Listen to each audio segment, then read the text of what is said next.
যে 7 শ্রেণীর মানুষকে আল্লাহ পাক কিয়ামতের দিনে আরশের ছায়া ছায়া দিবেন। কত শ্রেণী ভাই?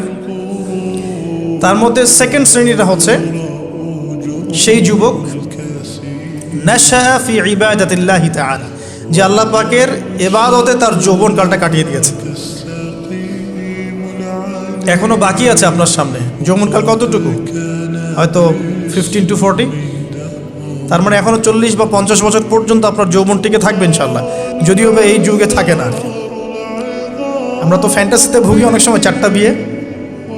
বাস্তবতা হচ্ছে এই যুগে একটাই ডিফিকাল্ট। একজনকে সন্তুষ্ট করে কি ডিফিকাল্ট।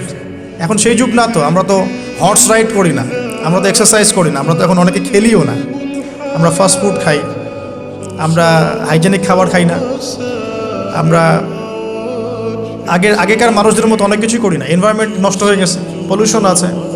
সব মিলে এখন আমাদের যৌবন যে 50 বছর পর্যন্ত থাকবে, এটা নিশ্চয়তা দেওয়া যাচ্ছে না যদি আমরা বেঁচেও থাকি।